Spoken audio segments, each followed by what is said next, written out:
Equity research, a very thrilling field where you'll get to experience how things actually work in stock market. You'll get to interact with those people जिनके एक bye cell call से market ऊपर या नीचे जाते हैं. अगर उन्होंने एक बाय का डिसीजन ले लिया, so market will straight away move up to 20% of a particular stock. Now, how to get into this field as a CA intern, जिसकी 1.5 years or 1 year of articleship complete हुई है. That is what we are going to cover in this video. My name is CA Gusaib Singh Tuteja, a recently qualified chartered accountant who cleared a CA final in first attempt in November 23 and did my industrial training in equity research. In this video, I will share with you how I got into equity research. So let's get started.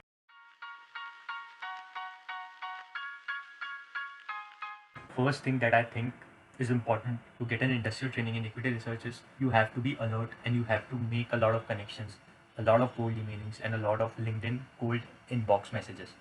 So सबसे पहली चीज़ ये है कि you have to just go to LinkedIn and go to the LinkedIn search bar and search equity research, industrial training equity research or equity research analyst or associate, anything, and just go to the people menu, people's tab, and just look for the people who are doing equity research in different companies. Just go and straight away drop a hi to them and just share your brief profile, like I am so and so person who did his articleship from this firm and in this field and willing to pursue my industrial training from your company in equity research. If they are interested, then they'll obviously reach out to you and obviously they'll share you with the details of whether they are looking out for industrial trainees or not. And what I think is that this is one of the few effective ways where you can get yourself aware कि industrial training की कोई vacancy available है या नहीं market में. So this is one of the few ways way you can look out for opportunities in equity research. Now let me tell you, I got to know that मेरी जिस company में से मैंने equity research करी वहाँ पे vacancy है या नहीं. सो what I used to do is I used to just search for equity research and I used to do search hiring. फिर उसके बाद जितने भी मेरे को पोस्ट दिखते थे उसमें से I used to dig out their email IDs मिल गए एक बार. then I used to cold email them, cold email करता था सबको. I had a specific format I am going to share with you guys. उस स्पेसिफिक फॉर्मेट में मतलब I just wrote a brief about my job profile and my experience जिससे उनको resume खोलने की ज़रूरत ही नहीं पड़े. The same thing I did in my CA why looking out for jobs. So keep the subject line as brief जिसमें आपको हाईलाइट करके रखना है कुछ specific points like I did my your firm name and your and the domain you did your articleship from. These two things you have to keep highlighted जिससे उनको भी एक आइडिया हो जाए कि ठीक है, you did your articleship from particular firm in particular field. So these few points you have to keep in mind. One thing is cold messages and another thing is cold emailing. So from these two things you'll get to know कि किसी पर्टिकुलर company में vacancies है या नहीं. Because what I feel is that कभी कभी LinkedIn post जो कंपनीज डालती है it might reach you and it might not reach you because some algorithm और समथिंग वर्क्स. और हो सकता है आपके फ्रेंड्स को भी वो पोस्ट नहीं मिली हो क्योंकि उन तक भी नहीं पहुंची हो. So the best and effective way to know whether there are vacancies for industrial training or not is just to reach out to people जो कि उस कंपनी में काम करते हैं. Just keep on messaging them and it's okay if you drop a follow-up message to them after a week or after a month just to remind them कि हो सकता है कि they might have left out या they might have not seen your messages क्योंकि उनके पास रोज के बहुत सारे messages आते हो LinkedIn में. Any reason could be there. So it's better कि if you keep on following up with them. I think 3 or 4 follow-ups is standard. बाकी ऐसे कुछ स्टैंडर्ड होता नहीं है. But what I feel is that 3 या 4 फॉलोअप्स तक you should keep on waiting for them for their response. So this is how you can get to know कि कोई वैकेंसी है या नहीं किसी कंपनी में.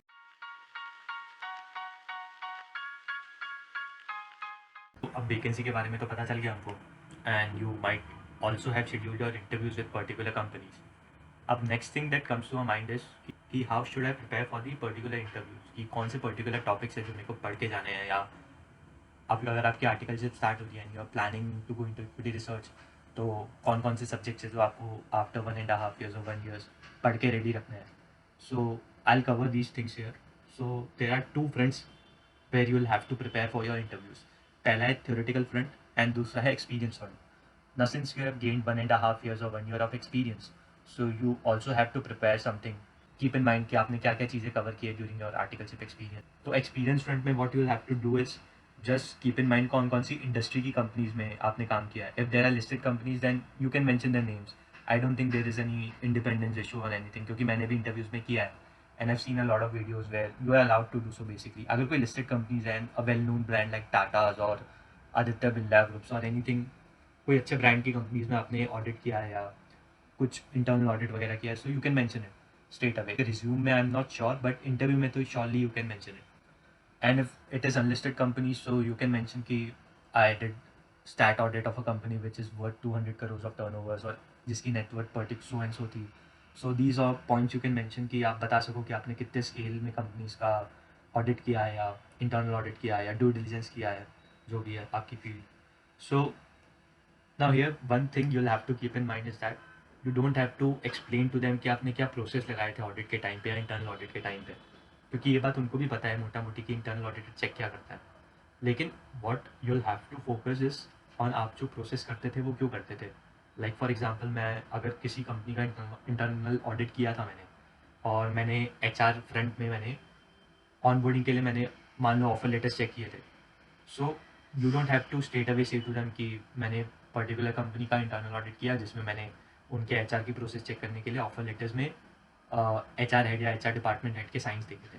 That is not a correct way. इसका मतलब तो ये कि आप बस प्रोसेस समझा रहे हो, बट आप वो प्रोसेस क्यों कर रहे थे कि यू कैन से कि जस्ट टू चेक कि उनका पूरी की पूरी ऑनबोर्डिंग प्रोसेस स्ट्रीमलाइन है या नहीं, और पूरे हायरार्की फॉलो होती है कि नहीं, उसके लिए हमने पर्टिकुलर ऑफर लेटर्स में HR हेड के साइंस चेक किए थे। So if you structure your explaining का मतलब इंटरव्यू का पॉइंट्स दिस वे, तो उससे सुनने वाले को भी इंटरेस्ट आएगा कि इसको पता है कि ये जो कर रहा है क्यों कर रहा है। Another example is that acquisition का, यू कैन से कि वी वांटेड टू चेक कि कंपनी को कोई असेट परचेज करने के लिए ड्यू डिलिजेंस करती है कि नहीं, मार्केट से कंपेयर करती है कि नहीं। सो हमने सैम्पल बेसिस में कंपनीज का पर्टिकुलर एसेट्स का देखा कि एक्विजिशन करने से पहले उन्होंने अलग अलग प्रोडक्ट्स अलग अलग वेंडर्स के रेट्स को कंपेयर किया कि नहीं किया, और जो रेट एक बार फाइनल हो गए वो अप्रूव हुए कि नहीं हुए, हमने ये सारी चीज़ें चेक करी।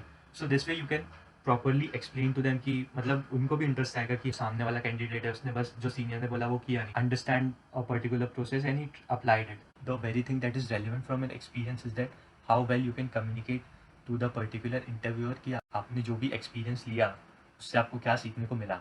कि जैसे मैंने रिक्विजिशन का एग्जांपल दिया, उससे आपको एक सीखने को मिला कि अगर आपको किसी कंपनी का ऑडिट इंटरनल ऑडिट करते टाइम ये देखना है कि कंपनी ने कोई रिलेटेड पार्टी को हाई वैल्यू से कुछ ऑर्डर दिया नहीं, सप्लायर किसी रिलेटेड पार्टी सप्लायर को हाई वैल्यू का ऑर्डर तो नहीं दिया, उसके लिए आपने ये चेक किया कि उन्होंने प्रॉपर ड्यू डिलीजेंस किया कि नहीं।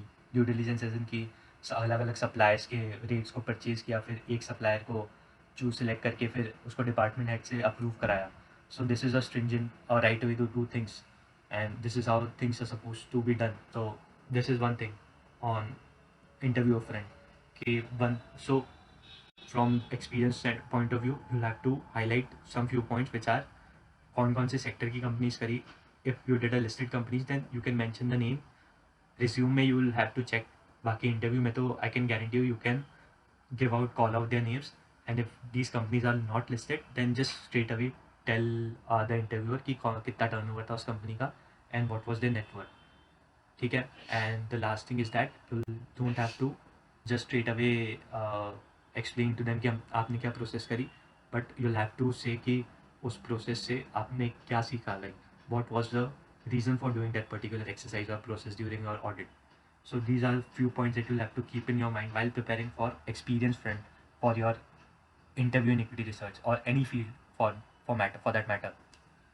So ये experience front हो गया। Now next is theoretical front. So theoretical front में what are the important concepts and important subjects that are relevant for you during your interview. So while you are looking analyzing a particular company, तो सबसे पहली चीज़ जो आप देखते हो वो company के फाइनेंशियल्स है। अब फाइनेंशियल देखते टाइम आपको ये आइडिया होना चाहिए कि जो भी मेरे को बैलेंसेस या फिगर्स दिख रहे हैं वो रूट कहाँ से होते हैं, and you just have to get a hold on the financial structure of a company. तो उसके रेलिवेंट जो CA फाइनल का सब्जेक्ट है that is financial reporting. So make sure कि आपका फाइनेंशियल रिपोर्टिंग सब्जेक्ट तब तक खत्म हो गया हो, एंड श्योर यू नो कि इंडेसिस के नाम क्या है and accounting treatment for particular for all the items and particular major items. कि जैसे सबका बहुत फेवरेट क्वेश्चन होता है जो कि मेरे से बहुत बार पूछा था इंटरव्यूज़ में कि अगर मैंने डेप्रिसिएशन को बढ़ा दिया तो उसका क्या इफेक्ट होगा। सो you can figure it out, मतलब जस्ट गो गूगल इट, या आपको आता है तो लेट मी नो कि what would be your answer अगर किसी ने आपसे ही पूछा। So it is one of the question कि जिसमें आपको बेसिक्स टेस्ट कर सकते हैं आपके कि पर्टिकुलर एक्सपेंस मैंने बढ़ा दी तो उसका बताओ मेरे को कैसे कैसे ट्रीटमेंट होगा, जस्ट टू चेक कि आपको पता है कि डबल अकाउंटिंग कैसे होती है, because while preparing model the first thing that you have to keep in mind is कि आपका मॉडल डबल अकाउंटिंग सिस्टम से हो रहा है, डबल इफेक्ट आ रहा है कि डबल एंट्री सिस्टम बेसिकली। तो वो चीज़ आपकी टेस्ट करेंगे। तो उसके लिए फाइनेंशियल रिपोर्टिंग इज मस्ट। आपको इंडेस का नॉलेज होना चाहिए, आपको अकाउंटिंग ट्रीटमेंट आनी चाहिए रेवेन्यू के, अपने इंडेस 116 लीजेस के जो भी रिसेंट इंडेस है उसके लिए अभी। And if possible then you can go through the insurance वाला इंडेस जो अभी रिसेंटली आया था, so that will also give you an add-on benefit. So financial reporting is one of the things that you'll have to prepare, and another thing would be strategic financial management, SFM. तो उसमें you don't have to prepare much, just you, अगर आपने किसी ने आपसे पूछा कि कौन कौन से वैल्यूएशन टेक्निक्स होते हैं और उसमें ब्रॉडली क्या मेथड लगाते हैं, सो you should have an idea कि क्या मेथड होते हैं और आप डिस्काउंटिंग किससे करते हो, वो डिस्काउंटिंग जिससे करते हो उस रेट को क्या बोलते हैं, और वो रेट कैसे कैलकुलेट करते हैं, कॉस्ट ऑफ इक्विटी कैसे निकलती है। They might give you certain scenarios कि एक प्रोजेक्ट है उसमें cost of equity so and सो है और उससे रिटर्न इतना आ रहा है, तो बेनिफिट होगा या लॉस होगा। So just keep a hold of these concepts, cost of equity, weighted average cost of capital, how to calculate these two, risk free rate क्या होती है, अपना बीटा क्या होता है, बीटा कैसे कैलकुलेट किया जाता है, एंड हो सके तो just get a hold of derivations as well कि पर्टिकुलर फॉर्मूला कैसे डिराइव हो रहा है। और अगर वो आपसे ऑपरेटिंग लीवरेज पूछेंगे तो they don't want you to give them out formula कि ऑपरेटिंग लीवरेज कैसे कैलकुलेट होता है, ऑपरेटिंग लीवरेज क्या होता है और हम क्यों उस पर्टिकुलर कॉन्सेप्ट को स्ट्रेस करते हैं, ये भी आपको पता होना चाहिए। सिर्फ फॉर्मूला पता होना ज़रूरी नहीं है, लॉजिक पता होना चाहिए फॉर्मूले के पीछे। जैसे बीटा मतलब वॉलीटिलिटी, बीटा बताता है कि कितना पर्टिकुलर स्टॉक वॉलीटाइल है, so you should start with that, उसके बाद उनको बीटा का फॉर्मूला बताओ। एंड ऑपरेटिंग लीवरेज का कॉन्सेप्ट बताओ कि कॉन्सेप्ट क्या ऑपरेटिंग लीवरेज का, then you should go to formula. This is how, अगर कोई पर्टिकुलर इंटरव्यूअर आपसे कुछ फॉर्मूला पूछ रहा है, so this is how he expects you to answer कि पहले लॉजिक देन उसके बाद फॉर्मूला।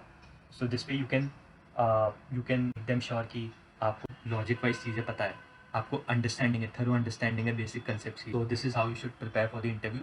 मैंने क्या बोला, सबसे पहले एक्सपीरियंस फ्रंट में, दूसरा थियोरेटिकल फ्रंट में। थियोरेटिकल फ्रंट में क्या दो सब्जेक्ट्स हैं अपने, एफआर और एसएफएन।